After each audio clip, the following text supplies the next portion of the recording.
তার সামনে ভেসে আসে। মায়ার চোখ দুটো যেন স্থির হয়ে যায়। উচ্চ স্বরে যতটা জোরে সম্ভব চিৎকার করার চেষ্টা করলো মায়া, কিন্তু তার গলার স্বর যেন ঘরের বাইরে যেতে পারল না। বারবার প্রতিফলিত হয়ে যেন তার কাছেই ফিরে এলো। মায়া তাড়াতাড়ি করে উঠে ঘরের সমস্ত আলো জ্বালিয়ে দিল। চারিদিক তাকিয়ে দেখল কোথাও কিচ্ছু নেই, সবটা সেই আগের মতো। তাহলে ও যা দেখলো সেটা আসলে কি ছিল?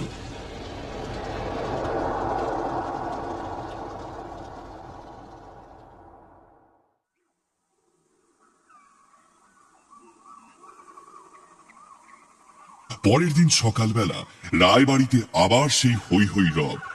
রান্নাঘরে চলছে দক্ষ যজ্ঞ। এতগুলো লোকের রান্না, আর মাত্র মাস দেড়েক বাকি বিয়ের। তাই জোর কদমে চলছে বিয়ের কার্ডে হলুদ লাগানোর পর্ব। আজ সকাল থেকেই মায়াকে কেউ দেখেনি। বর্ধমানের নামকরা দোকান থেকে বিয়ের বেনারসি দেখাতে লোক এসেছে। জয়ার কাঁধে দায়িত্ব পড়ল মায়াকে ডেকে এনে তার বিয়ের শাড়ি পছন্দ করে দেবার। দোতলায় উঠে মায়ার ঘরের দরজা ধাক্কাতেই মায়া দরজা খুলে বেরিয়ে এলো। জয়া কিছু বলার আগেই মায়া বলে উঠল, শাড়ির দোকানের লোক এসেছে তো, চল। জয়া বেশ খানিকটা অবাক হলো। মায়া সকাল থেকে ঘরে, শাড়ির দোকানের লোকের আসার কথা তার তো জানার কথা নয়। তাহলে সে জানলো কিভাবে? এদিকে মায়া কোনো উত্তরের অপেক্ষা না করে গট গট করে নিচে নেমে এলো।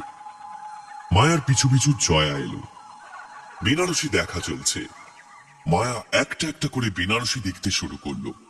একটা লাল টুকটুকে রঙের বেনারসি তার খুব পছন্দ হলো। মায়া বেনারসিটা নিয়ে দৌড়ে দোতলায় তার ঘরে চলে গেল। বেনারসি হাতে পেতেই ওর খুশির যেন সীমানা রইল না। বাড়িতে যে চুড়িদারটা পরেছিল তার ওপরেই শাড়িটা জড়িয়ে আয়নার সামনে দাঁড়িয়ে এদিক ওদিক করে নিজেকে দেখতে থাকলো আর অদ্ভুতভাবে হাসতে থাকলো। মায়া, এ কি করছিস? এ তো বিয়ের শাড়ি। এটা এইভাবে কেউ পরে নাকি? দে দে দে, খুলে দে, আলমারিতে রেখে দে। আমি দে আমায়। না না না, এটা এটা আমি পরেই থাকবো। আমার শাড়ি পরতে ভীষণ ভালো লাগে। কি? আরে ঢং দেখো। দে বলছি। কই, আগে যখন তোকে শাড়ি পরতে বলতাম তখন কতই না ঢং করতি। এখন আবার হঠাৎ করে কি হলো তোর? এখন ভালো লাগছে তাই পরছি। এমন লাল টুকটুকে শাড়ি আমি কতদিন পরিনি। কি বলছিস এইসব? তোর মাথাটা পুরো খারাপ হয়ে গেছে নাকি? এটা বিয়ের শাড়ি, এটা তো তুই বিয়ের দিন পরবি। তা না, এখন পরে বসে আছিস। দে দে দে, খুলে দে বলছি। মায়াকে বোঝানোর অনেক চেষ্টা করলো জয়া, কিন্তু কোনো লাভ হলো না। চুপটি করে সেই শাড়িটাকে আঁকড়ে ধরে ঘরের এক কোণায় গিয়ে বসে রইল মায়া।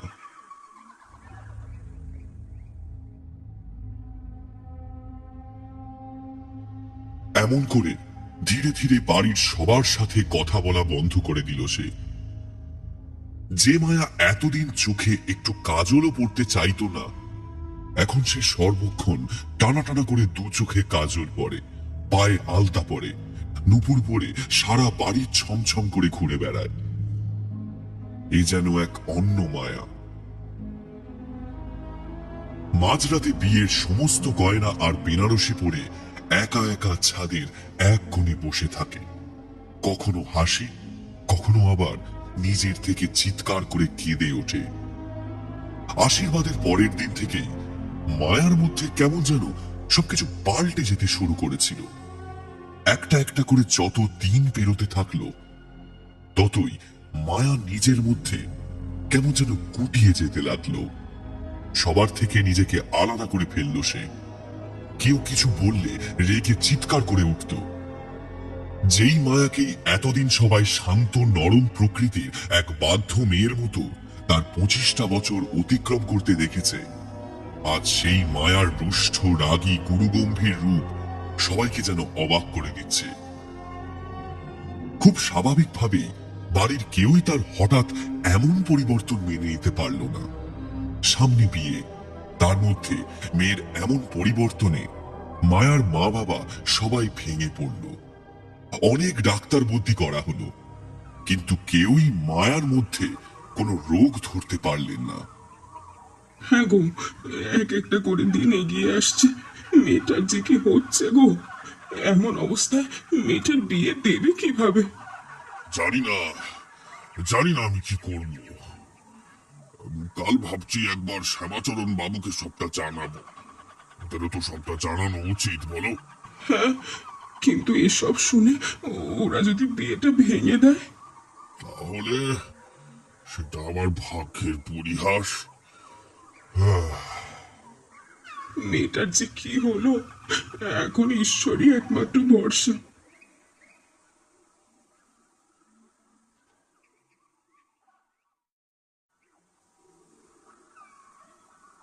পরের দিন মায়ার বাবা ছেলের বাড়িতে টেলিফোনে সবটা জানালেন। সব শোনার পর শ্যামাচরণ বাবু অর্থাৎ ছেলের বাবা বললেন, আমি বলি কি, ডাক্তার প্রতি তো অনেক করলেন, কোনো কিছুই দিয়ে যখন সুরাহা হলো না, তখন একবার অন্য কাউকে যদি। মানে? দেখুন, আমি মায়াকে বাড়ির বউ নয়, নিজের মেয়ে করে আনতে চাই। ওর যাতে ভালো হয় সেটাই চাই। হ্যাঁ, সে তো নিশ্চয়ই। আসলে যুগ তো পাল্টে গেছে, তাই অনেকেই এসবে বিশ্বাস করে না আর কি। তবে আমাদের দিদি ঠাকুমা বলতেন, বিয়ের আগে নাকি অনেক খারাপ জিনিস ঘটার সম্ভাবনা থাকে। অনেকেই অনেক কিছু করার চেষ্টা করে। তাই বলছিলাম, একবার যদি কোনো ওঝা টোঝা দেখিয়ে দিলে। বেয়ান মশাই, আপনি ঠিকই বলেছেন। আমি আমি দেখছি, আজ কিছু একটা ব্যবস্থা করছি। রায়বাবু খেয়াল করলেন না যে দরজার বাইরে থেকে সবটাই দাঁড়িয়ে দাঁড়িয়ে শুনছিল তার ছোট মেয়ে। মায়ার মুখে যেন একটা আঁধার নেমে এসেছে।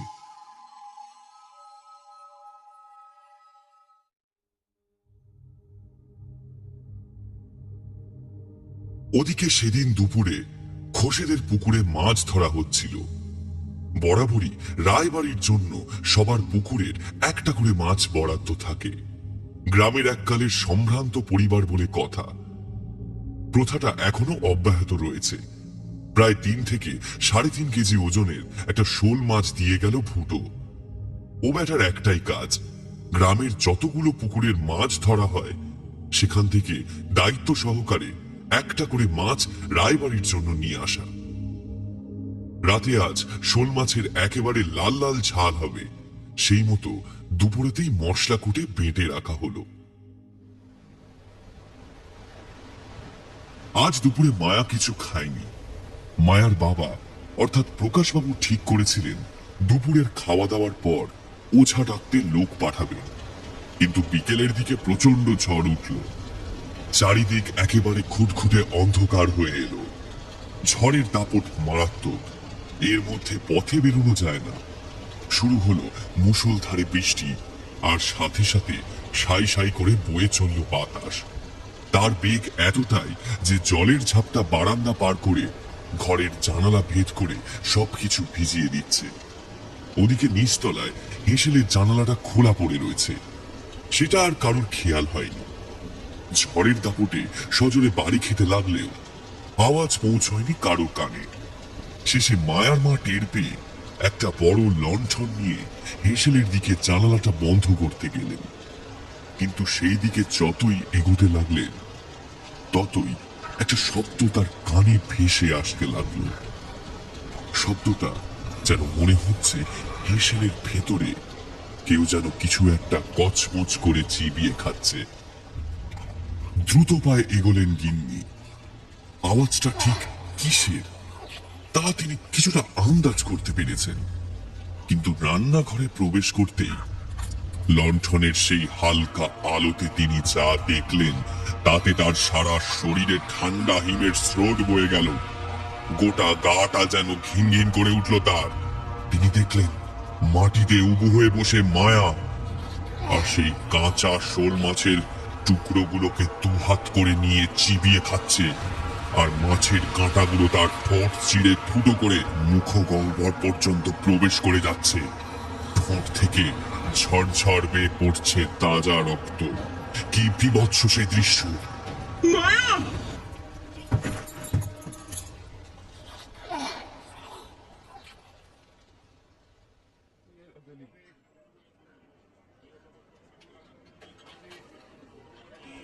দেখাশোনা করে বিয়ে ঠিক হলেও পলাশ মনে মনে মায়াকে ভালোবেসে ফেলেছে। তাই মায়ার এমন অবস্থার কথা শুনে সে খুব ভেঙে পড়ল। পলাশ ঠিক করে নিল কালই সে অভিরামপুর যাবে। রাতে ভালো করে ঘুম হলো না। পরের দিন ভোর ভোর উঠে পলাশ গেল পাড়ার চায়ের দোকানে। মায়ার খবরটা পাবার পর থেকে পলাশের ওই যে মাথাটা ধরেছে, কমার যেন নামই নিচ্ছে না। উনি চাটা বেশ কড়া করে বানায়। চায়ের ভাঁড়ে আনমনে চুমুক দিচ্ছে পলাশ। এমন সময় পলাশের সাথে দেখা হলো দত্তদার। দত্তদা মানে অনিমেষ দত্ত, পলাশের পাড়াতুতো দাদা। ছোট থেকেই পড়াশোনায় খুব ভালো। পাড়ার সবাই তাকে বেশ মান্যিগণ্যি করে। সে চাইলেই জীবনে অনেক কিছু করতে পারত, কিন্তু সেসব না করে কোনো এক গ্রামেরই ছোট একটা স্কুলে সে পড়াতো। হাবভাব একেবারে সাদামাটা, বলতে গেলে মাটির মানুষ। পলাশের হাতে চায়ের ভাঁড় আর ভাঁড়ের মতো মুখ দেখে সিগারেটের ধোঁয়া ছাড়তে ছাড়তে পলাশকে বলল, কি রে পলাশ, কোথাও বেরোচ্ছিস নাকি? হ্যাঁ দাদা, একটু অভিরামপুর যাব। বিয়ের আগে এত ঘন ঘন শ্বশুর বাড়ি যেতে নেই রে পাগলা, এতে কিন্তু জামাই আদর কমে যায়। না গো দত্তদা, আমি এমনি এমনি যাচ্ছি না, খুব বড় একটা সমস্যায় পড়ে গেছি। সমস্যা? কি সমস্যা? হ্যাঁ গো। না মানে তুই চাইলে আমাকে বলতে পারিস। দত্তদার উপর পলাশের বড্ড বিশ্বাস। তাকে সবটা খুলে বলল সে। কথাগুলো শোনা মাত্রই এই দত্তবাবু বেশ কৌতূহলী হয়ে পড়ল। বলিস কি? হ্যাঁ দত্তদা, আমি কি করব কিছু বুঝতে পারছি না, কি হবে। আরে আরে, কি আবার হবে? তোকে তো এখন শক্ত হতে হবে। শোন, আমি তোর সাথে যাব, আজই যাব।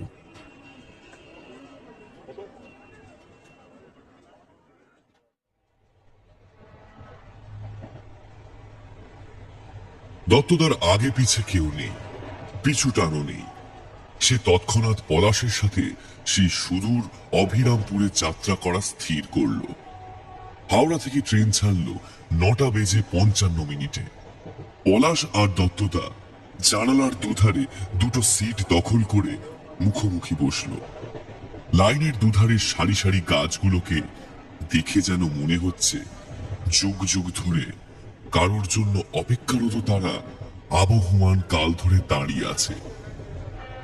একটানা হুইসেল দিয়ে ট্রেন তখন শহর ছাড়িয়ে মফস্বল, আর মফস্বল ছাড়িয়ে গ্রামের বুক চিরে ছুটে চলেছে। হকারের থেকে 2 কাপ চা চেয়ে চুমুক দিতে দিতে তারা পৌঁছে গেল ঘুষকরা স্টেশনে। তারপর সেখান থেকে ট্রেকার চেপে প্রায় ঘন্টা খানেকের পথ অতিক্রম করে অবশেষে এসে পৌঁছল অভিরামপুরে।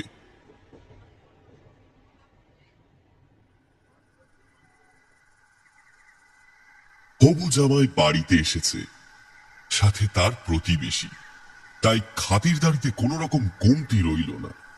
প্রাথমিক বার্তালাপ কোনো মতে সেরেই পলাশ ছুটল মায়ার সাথে দেখা করতে। কিন্তু দোতলায় উঠে ঘরে ঢুকতে গিয়েও সে ঢুকতে পারল না। জানালার বাইরে থেকেই সে দেখতে পেল মায়া আয়নার সামনে বসে সাজছে। কপালে বড় করে ছড়িয়ে সিঁদুরের টিপ, চোখে মোটা করে কাজল, পরনে 8 পৌড়ে করে লাল পেরে সাদা শাড়ি। কি অদ্ভুত সেই সাজ! যেই মায়াকে দেখে পলাশ মায়ায় আটকে পড়েছিল, এ যেন সেই মায়া নয়। সেই শান্ত স্নিগ্ধ সরলতার লেশ মাত্র নেই। মায়ার চোখে মুখে কেমন একটা উগ্রতা। পলাশ আর এগোতে পারল না। দূর থেকেই মায়ার এই রূপ দেখে ফিরে এলো। সে রাতে পলাশ আর দত্তদা এখানেই বাড়িতেই থেকে গেল। বাড়ির লোক কেউই মায়াকে জানায়নি যে আজ বাড়িতে ওঝা আসবে। রাত তখন 11টা মতো হবে। বাড়িতে ওঝা এলো। অতি কষ্টে টেনে হিঁচড়ে মায়াকে আনা হলো বাড়ির উঠোনে। ছেড়ে দাও আমাকে। কোন রকমের জোর জবরদস্তি করে একটা পিঁড়ির উপর বসানো হলো মায়াকে। সামনে এক থালা সর্ষে আর নিম গাছের ডাল পাতা সাজানো রয়েছে। পিছন থেকে সেই ওঝা ঝুপ করে এক কলসি গঙ্গা জল ঢেলে দিল মায়ার উপর।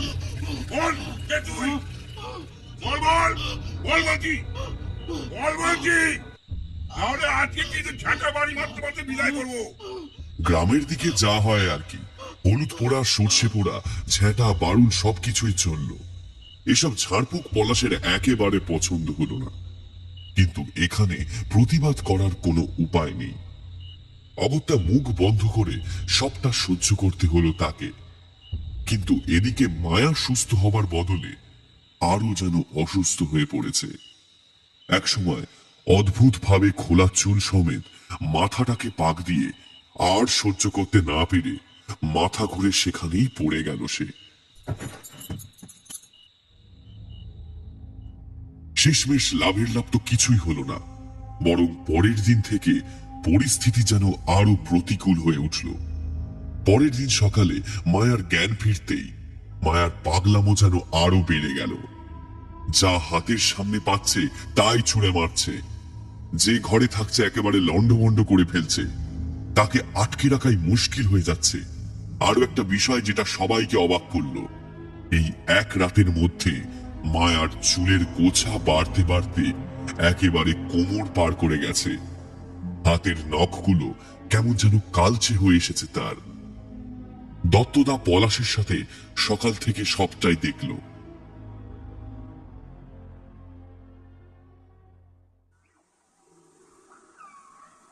দিন কয়েক পরের কথা, সেদিনের পর থেকে আর অমন ভর চাপেনি মায়ার উপর। কিন্তু সে একেবারে নিজেকে গুটিয়ে নিয়েছে। নাইতে যায় না, খেতে নামে না, এমনকি পলাশের সাথেও একবার দেখা করতে চায় না। বাড়ির কোনো মেয়ে বউ তার ঘরে ঢুকতে আর সাহস পায় না আজকাল। ওই ফুটোই দুবেলা দুবার খাবার থালা দিয়ে যায়।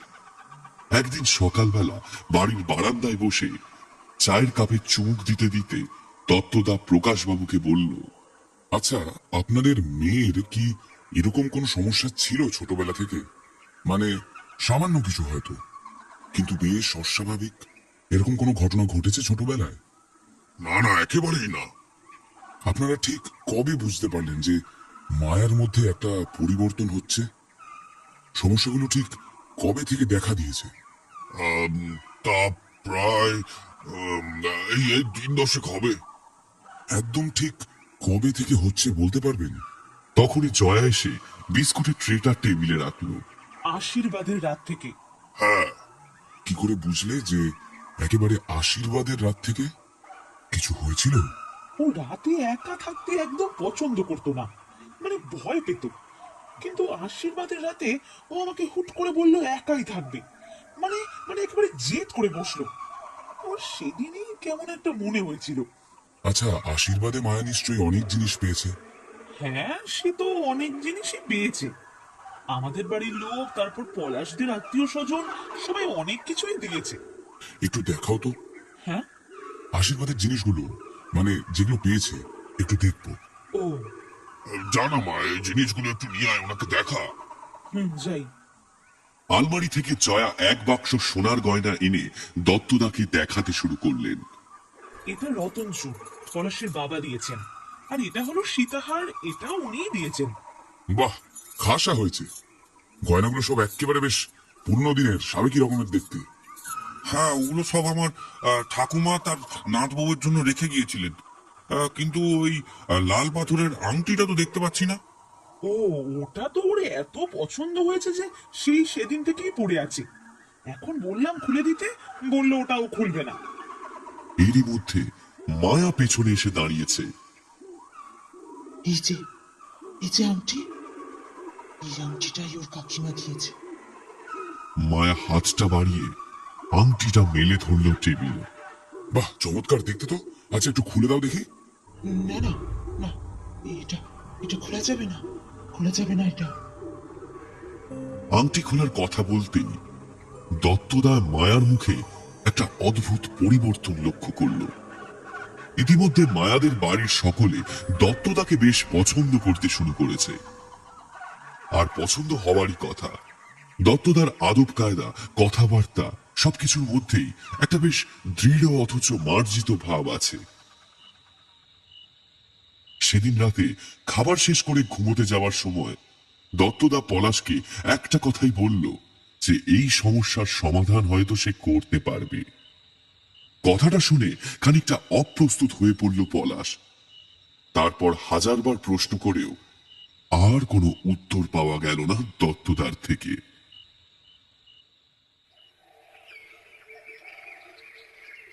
পরদিন সকালবেলা দত্তদা প্রকাশবাবুকে ডেকে বলল, নিশুমশাই, আমি ভাবছিলাম একবার পলাশ আর মায়াকে নিয়ে ওই এখানে কি একটা বিখ্যাত মন্দির আছে না? হ্যাঁ হ্যাঁ, মা মঙ্গলেশ্বরীর মন্দির, ওই যে পলতার হাটে। হ্যাঁ হ্যাঁ, ওখানে পুজো দিতে যাব পলাশ আর মায়াকে নিয়ে। হ্যাঁ হ্যাঁ, যাও না, আমার কোনো আপত্তি নেই। আর একটা কথা, ওই মন্দিরের কুলপুরোহিতকে আপনি চেনেন? না মানে আপনাদের তো এখানে আর কি বেশ। হ্যাঁ, চিনবো না কেন? আরে ভরচাচ, মানে ওই তো, মানে আমাদের দুটো বাড়ির পরেই ওনার ভিটে। বেশ, তবে একবার একটু আমার ওনার সাথে দেখা করতে হবে। কেন বলো তো বাবা? না আর কি মানে বাড়ির জন্য একটা মানত করার ব্যাপারে আর কি। হ্যাঁ হ্যাঁ, নিশ্চয়ই। কবে যাবে বলো? আজই, এক্ষুনি। সকালের খাওয়া দাওয়া সেরে প্রকাশবাবু দত্তদাকে নিয়ে পুরোহিত মশাইয়ের বাড়িতে গেলেন। আরে ছোট বাবু, আপনি? আরে আসুন আসুন, বসুন। আরে না না, ব্যস্ত হবেন না। এই যে ইনি হলেন আমার মায়ের শ্বশুর বাড়ির পক্ষের লোক। ও চমৎকার। হ্যাঁ, নমস্কার নমস্কার। নমস্কার, আপনার সাথে একটু কথা আছে। আমার সাথে? হ্যাঁ, একটু দরকার আছে। মানে বলছিলাম, প্রকাশবাবু আপনি যদি কিছু মনে না করেন তাহলে আমি ভরচাঁদ মশাইয়ের সাথে একটু একান্তে কথা বলতে চাই। হ্যাঁ হ্যাঁ, নিশ্চয় নিশ্চয়। আমি বরং একটু বাজারটা সেরে আসি তাহলে।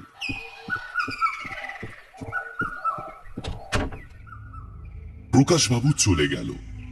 দত্তদা সেই পুরোহিত মশাইয়ের সঙ্গে বেশ কিছু কথা বলল। বুঝতে পারলেন তো? খুব বুঝেছি, খুব বুঝেছি। দত্তদা যে মনে মনে কিছু একটা ফন্দি আঁটছে সেটা বেশ ভালোই বুঝতে পারল পলাশ, কিন্তু কোনো প্রশ্ন করল না। মায়াকে মন্দিরে যাওয়ার কথা বলতে সে কোনো আপত্তি করল না। ঠিক হলো, পরের দিন দত্তদা, পলাশ, মায়া আর মায়ার এক খুড়তুতো ভাই দুটো স্কুটার নিয়ে মা মঙ্গলেশ্বরীর মন্দিরে পুজো দিয়ে আসবে।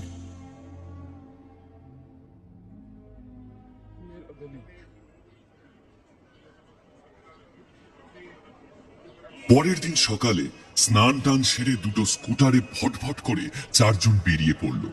মন্দিরখানা আর কয়েকটা গ্রাম পেরিয়ে মফস্বল মতো একটা জায়গায়। মন্দির চত্বর জুড়ে দোকানপাট, পানশালা, বাজার গজিয়ে উঠেছে, ফলে জায়গাটা বেশ ভিড়। আধ ঘন্টা বাদে দুটো স্কুটার মন্দিরের সামনে এসে দাঁড়াতেই দেখা হয়ে গেল পুরোহিত মশাইয়ের সাথে। উনি কি একটা করতে বেরিয়েছিলেন। মেয়েদের দেখে এগিয়ে এসে নিজেই নিয়ে গেলেন প্রবেশদ্বারের সামনে।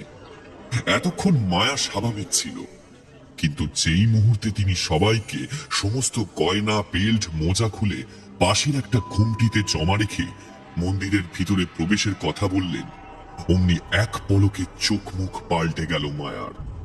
একটা হিংস্র চাউনি যেন পলকে খেলে গেল তার চোখে। কি? গয়না? গয়না কেন খুলবো? কেন খুলবো? নিয়ম মা, তুমি তো বাগদত্তা।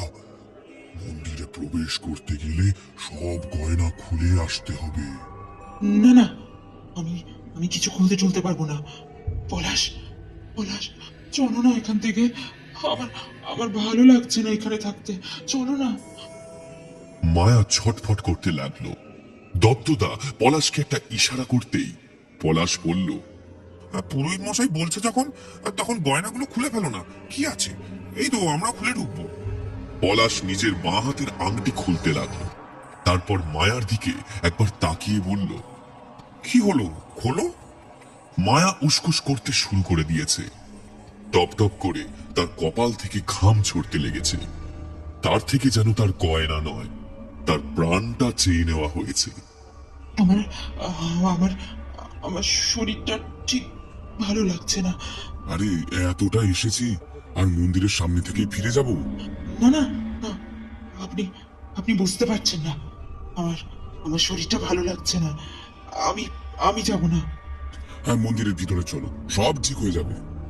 ও, আমি তো আমি তো ভুলেই গিয়েছিলাম, আমি তো মন্দিরে যেতেই পারবো না।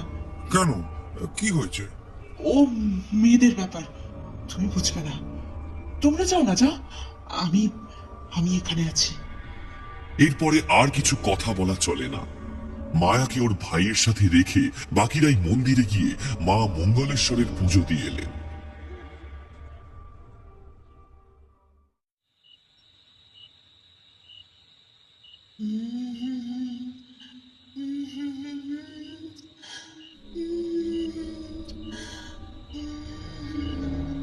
রাত তখন 3টে।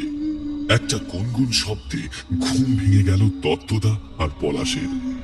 দুজনেই চোখ মেলে তাকাতে এমন এক অদ্ভুত দৃশ্য দেখল যে গভীর ঘুমটা যেন নিমেষেই কোথায় উড়ে গেল। মায়া তাদের ঘরের দক্ষিণের খোলা জানালার সামনে দাঁড়িয়ে রয়েছে। কিন্তু এটা কিভাবে সম্ভব? ঘরের দরজা তো বন্ধ। তাহলে মায়া ঘরের ভিতরে এলো কিভাবে? পলাশ আর দত্তদা দুজনেই ফ্যাল ফ্যাল করে চেয়ে রয়েছে মায়ার দিকে, কিন্তু মায়া জানালার বাইরে তাকিয়ে এক সুরে গুনগুন করেই চলেছে। আলতো হাওয়ায় তার কোমর অব্দি খোলা চুল মৃদু তালে যেন একদল সাপের মতো দুলছে। দত্তদার গলা যেন শুকিয়ে কাঠ হয়ে এসেছে, তবুও অতি কষ্টে বলল, মায়া, মায়া, মায়া। গুনগুন সুরটা থেমে গেল। এমন নিশুতি রাতের নিস্তব্ধতা বরদাস্ত করা যায় না। মায়া এইবার ধীরে ধীরে ফিরে তাকালো ওদের দিকে। হে কি, মায়ার এ কি রূপ! বটগাছের ঝুড়ির মতো মায়ার মুখের সামনে নেমে এসেছে লম্বা লম্বা চুল, তীক্ষ্ণ ধারালো নখের আগায় জমে রয়েছে তাজা রক্ত, ঝলসে যাওয়া চেহারা, চোখ থেকে জল করে বেরিয়ে আসছে আগুনের ফুলকি। মুখগহ্বর থেকে গল গল করে কষ পেয়ে গড়িয়ে পড়ছে রক্ত। এক পা দুপা করে এগিয়ে আসছে তাদের দিকে। দত্তদার পলাশের শরীর তখন অবশ হয়ে বরফের মতো জমে গেছে। মায়া নয়, না, এটা মায়া নয়। সেই অশরীরীর তার ভয়ঙ্কর লম্বা লম্বা দুটো হাত বাড়িয়ে শক্ত করে পলাশের গলাটা চিপে ধরেছে। জল ছাড়া মাছের মতো ছটফট করতে লাগলো পলাশ। দত্তদা সবটাই নিজের চোখের সামনে দেখেছে, কিন্তু তার যেন কিছু করার ক্ষমতাই নেই। দত্তদার দুহাত কেউ যেন শক্ত করে বেঁধে রেখেছে। হয়তো চোখের সামনেই এইবার সব শেষ হয়ে যাবে। কিন্তু এমন সময় দত্তদার ফোনটা বেজে উঠল। কি যেন একটা মন্ত্র চলছে। অমনি বিদ্যুতের মতো দুহাত ছিটকে পিছিয়ে গেল মায়া। একটা বিকট চিৎকার করে উঠল সে। এই শব্দ তার সহ্য হচ্ছে না। অদ্ভুত পশুর মতো লাফ দিয়ে ঘরের বাইরে বেরিয়ে সে মিলিয়ে গেল অন্ধকারে। দত্তদা ফোনটা হাতে তুলে দেখল ভুল করে মোবাইলে সকাল 6টার জায়গায় রাত 3:30 অ্যালার্ম দিয়ে রেখেছিল। ভাগ্যিস রেখেছিল, নইলে এতক্ষণে যেসব শেষ হয়ে যেত। সকাল হতেই সময় নষ্ট না করে দত্তদা, প্রকাশবাবু আর পলাশকে নিয়ে সেই পুরোহিত আর ওই ওঝার সাথে দেখা করল। রায়বাড়িতে এক বিশাল যজ্ঞের আয়োজন করা হলো। ওঝার কথা মতো নিম পাতা, সর্ষে, মানকচু, চাল, সিঁদুর, আলতা, কালো বিড়ালের লোম, মাছের কাঁটা, লাল শালু আরো সব অদ্ভুত অদ্ভুত জিনিসের জোগাড় করা হলো। আজ অমাবস্যা। তন্ত্রমতে যজ্ঞ হবে আজ রায়দের ভিটেতে। সকাল থেকে গোবর জল দিয়ে ল্যাপালাপি করে গোটা উঠোনখানা নিকোনো হলো। ঝাড়পোছ করে বসত বাড়ি শুদ্ধ করা হলো। বাড়ি শুদ্ধ সবাই ব্যস্ত। দত্তদা নিজে দাঁড়িয়ে থেকে সবটা সামলাচ্ছেন। দেখতে দেখতে সন্ধ্যা হয়ে এলো। পুরোহিত মশাই, ওঝা দুজনেই রায়বাড়িতে এলেন। গঙ্গাজল ছিটিয়ে যজ্ঞের স্থান শুদ্ধ করে নিলেন। তারপর দত্তদাকে এক মুঠো চাল দিয়ে বললেন বাড়ির চারদিকে এই চাল ছিটিয়ে দিয়ে সদর দরজায় তালা দিয়ে নিতে। পুরোহিত মশাই ঠিক যেমনটা বললেন ঠিক তেমনটাই হলো। রায়বাড়ির সদর দরজায় তালা পড়ল।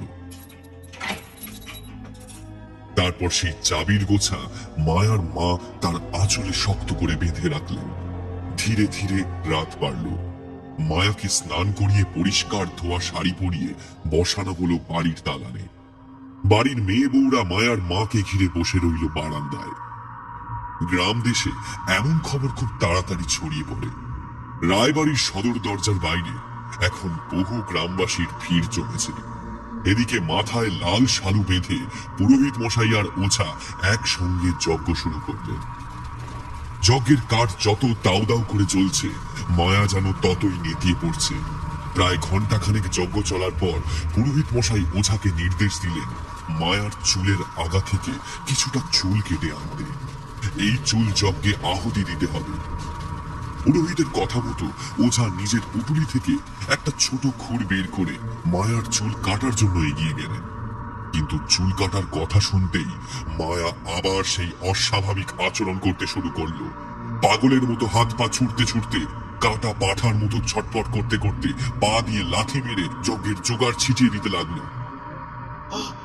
আমার আমার আমার কাছে আসবি না, আমার কাছে আসবি না, চলে যা, চলে যা, চলে যা আমার সামনে থেকে, চলে যা বলছে। সবাই মায়াকে শক্ত করে চেপে ধরলো, কিন্তু মায়ার হাতে পায়ে যেন অসুরের বল, তাকে কিছুতেই আটকে রাখা যাচ্ছে না। হঠাৎ এক ঝটকা মেরে সবাইকে ছিটকে মায়া তার মায়ের আঁচল থেকে চাবিটা ছিনিয়ে নিয়ে সদরের দিকে দৌড় দিল। বাড়ির বাইরে দৌড়ে পালাবে সে। হৈ হৈ করে উঠলো সকলে।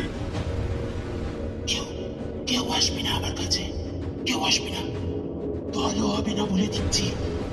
আমাকে দাঁড়ালে ভালো হবে না, আমাকে দাঁড়ালে আমি এই মেয়েটাকেও মেরে দেবো, মেয়েটাকে মেরে ফেলবো আমি। চলে যা, চলে যা, দাঁড়াস না আমাকে। সবাই ভয়ে দাঁড়িয়ে পড়লো। এদিকে মায়া এসে দাঁড়ালো রায়বাড়ির ঠিক সদর দরজার মোটা লোহার শিক দেওয়া গ্রিলের সামনে। তালাটা বাইরে থেকে দেওয়া। বাইরে সদর দরজার সামনে এতক্ষণ দাঁড়িয়ে দাঁড়িয়ে সব দেখছিল তারা। মেয়েকে দেখে সরে গেল দূরে। তালাটা বাইরে থেকে দেওয়া। বাইরের সদর দরজার সামনে এতক্ষণ দাঁড়িয়ে দাঁড়িয়ে সব দেখছিল যারা, মায়াকে দেখে সরে গেল দূরে। গ্রিলের ফাঁক দিয়ে হাত বের করে মায়া যেই তালাটা খুলতে যাবে, অমনি বাইরে থেকে তত্ত্বদা খপ করে তার হাতটা ধরে ফেললো। হাত থেকে চাবির গোছাটা কেড়ে দিতেই এক পলকের মধ্যে মায়া সেই বিশ্রী পুরুষাচির মুখটা আতঙ্কে ভরে উঠল। আর সেই মুহূর্তে তত্ত্বদা এক টানে মায়ার হাত থেকে লাল পাথরের সেই আংটিখানা খুলে ফেললো। বিরাট আক্রোশের সাথে চেঁচিয়ে উঠল মায়া।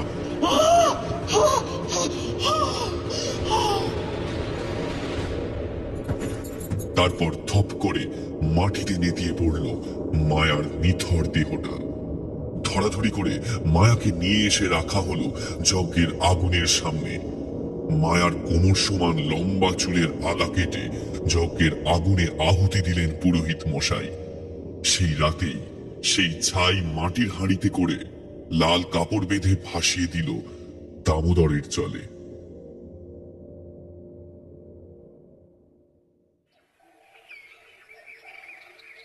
পরের দিন সকালে প্রচন্ড জ্বর এসেছে মায়ার। এতটা ধকল কি আর কারোর শরীরে এত সহজে সইতে পারে? মায়া বেশ দুর্বল হয়ে পড়েছে। তবে সবাই মিলে সেবা করলে দিন দশেকের মধ্যে সুস্থ হয়ে উঠবে, এই বলে পুরোহিত মশাই সকলকে আশ্বস্ত করলেন। চোখের নিচে নেই সেই কালশিটে দাগ, নেই কোনো উগ্রতা, মুখে একগাল মিষ্টি হাসি। এ যেন সেই আগের মায়া। সোনালি রোদের আলো এসে পড়েছে রায়দের ভিটের বারান্দায়। নিশ্চিন্ত মনে পলাশ আর দত্তের সাথে বাড়ির সকলে সেখানে একটা অন্ধকার ছায়ার গ্রাস থেকে মুক্তি পেয়ে সকলের মুখ উজ্জ্বল। মায়া ভেতরে ঘুমোচ্ছে। আয়েশ করে গরম চায়ে একটা লম্বা চুমুক দিয়ে মায়ার বাবা প্রকাশবাবু দত্তদাকে ধন্যবাদ জানালেন। তোমাকে অনেক ধন্যবাদ অভিজিৎ, তুমি না থাকলে যে কি হতো। না না, ধন্যবাদ দেবার কিছুই নেই। মায়ার মতো একটা ভালো মেয়ে এইভাবে শেষ হয়ে যাবে, সেটা কিছুতেই মেনে নিতে পারছিলাম না। আচ্ছা, ওই আংটিটাই যে নষ্টের গোড়া, কই আমরা তো কিছু বুঝতে পারলাম না। আপনি তাহলে কিভাবে বুঝলেন? ওই যে তোমাকে জিজ্ঞাসা করে জানতে পেরেছিলাম যে মায়ার এই সমস্যাটা সাম্প্রতিক। তখন মনে আছে জয়া, তুমি আমাকে বলেছিলে যে তোমার মনে হয় সমস্যাটা আশীর্বাদের পর থেকেই হচ্ছে। হ্যাঁ, নির্দিষ্টভাবে বলতে গেলে আশীর্বাদের রাত থেকে। সেই রাত থেকেই অদ্ভুত আচরণ করতে শুরু করে মায়া। যে মায়া সারা জীবন রাতে একা শুতে ভয় পেয়েছে, হঠাৎ করে এক রাতে তার মতিগতি এত পাল্টে গেল। তখনই আমার মনে হয় যে এই ঘটনাটার সাথে আশীর্বাদের কোনো সম্পর্ক আছে। তারপরে গয়নাগুলো দেখতে গিয়ে যখন মায়া নিজের হাত থেকে ওই আংটিটা খুলতে চাইল না, তখনই প্রথম খটকাটা লাগলো। কেন জানি না মনে হলো ওই আংটিটাই যত সমস্যার উৎস।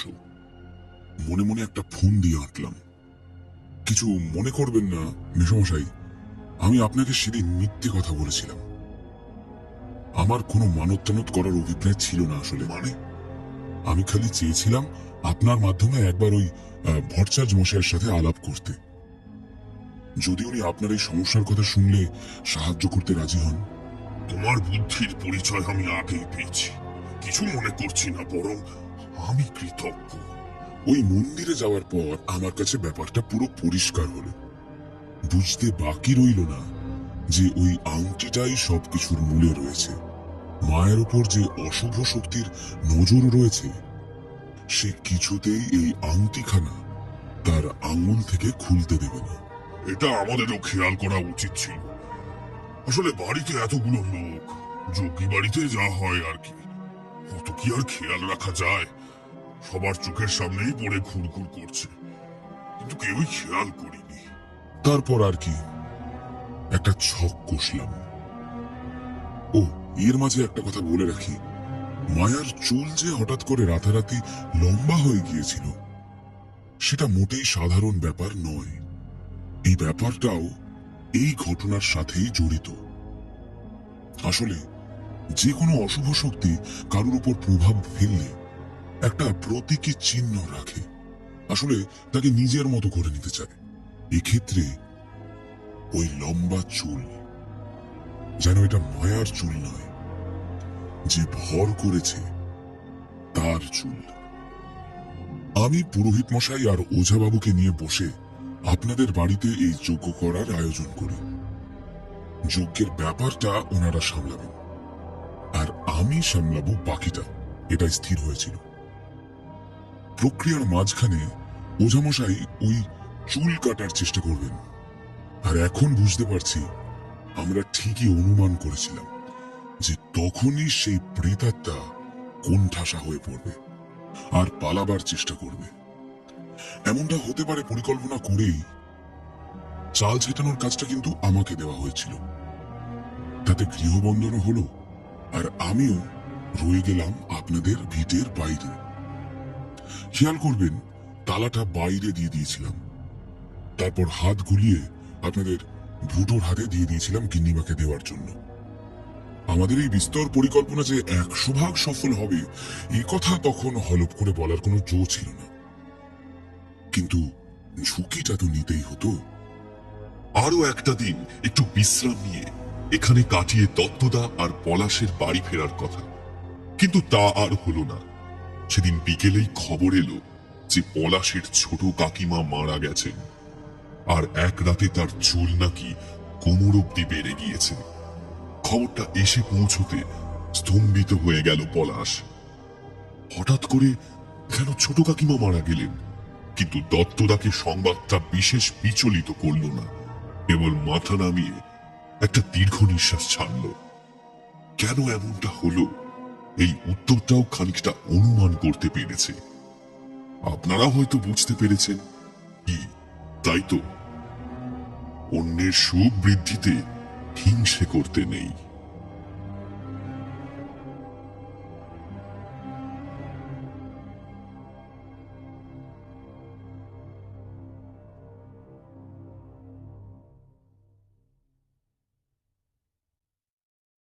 শেষ হলো একটা সত্যি ঘটনা থেকে অনুপ্রাণিত আমাদের আজকের পরিবেশনা, একটি ভৌতিক ঘটনা। স্ক্রিপ্টে ছিলেন মৌলি Saha, and this video is sponsored by the members of 221B Harrison Road. A big shout out to everyone: Sonia 1988, Shoikat Bhuiya, Sheikh Shamsuddin, Sarah Eden, MD Wasim Khan, Abhijit Bhagat, Bidisha Mukherjee, Joynal Mullik, Travel with MTB Rider, Kunal Roy, Shayon Pal, Joy Raj, Somridha Das, Subroto Jana, The Bong Boy, Sanchita Sarkar, air entertain Rajbanshi, Dipayan Ghosh, Riya Saha, Somnath Mondal, Sandipan Kole, Souvik Das, Misbaul Haque, Shubham Mondal, Rishabh Mondal, Manjur Laskar, Haridas Kirtania, Bappa Majhi, fire rise gaming, wanderer community, Ayan Saha, Rohit Pradhan, Arno, Jayanta Ghosh, India Buddhadev, Ankan, Kush gaming YT, Roshni, ASR, let's be gone, Shubhankar Bar, Dipayan Mahato, Shubhajit Basak আর Koustav Pan. Thank you everyone guys, আমাদের পাশে এসে দাঁড়ানোর জন্য আর এই শোটাকে support করার জন্য। Your support goes a long way. আর খুব তাড়াতাড়ি আমরা তোমাদের জন্য কিছু স্পেশাল জিনিস নিয়ে আসার চেষ্টা করছি, কারণ তোমাদের প্রতি আমরা কৃতজ্ঞ। আজকের যে গল্পটা আপনারা শুনলেন সেটা আগেও বলেছি, শুরুতেও বলেছি যে এটা একটা সত্যি ঘটনা থেকে ইন্সপায়ার্ড। তা এরকম ঘটনা যদি আপনাদের জানা থাকে বা আপনারা শুনে থাকেন, তাহলে অবভিয়াসলি আমাদেরকে মেল করতে পারেন submit.221b@gmail.com এই ইমেল আইডিতে। আমরা আপনার পাঠানো ঘটনার ওপর বেস করে, অবভিয়াসলি সেটা একটা ওয়ার্ক অফ ফিকশন হবে, কিন্তু সেটার উপর বেস করে একটা গল্প বানাতে পারবো। তো যদি ইন্টারেস্টিং কিছু ঘটনা, খুব ভয়ঙ্কর, খুব স্কেয়ারি কিছু ঘটনা থাকে, তাহলে ডেফিনেটলি পাঠিয়ে দেবেন submit.221b@gmail.com, দ্যাট ইজ submit.221b@gmail.com। গলাটা খুব খারাপ, আজকে আর আড্ডা দিতে পারছি না। সবাই খুব ভালো থেকো, stay tuned and keep listening to 221b, Harrison road. বাংলার ভূত, বাংলার ভয়, উল্টো পাল্টা গল্প নয়।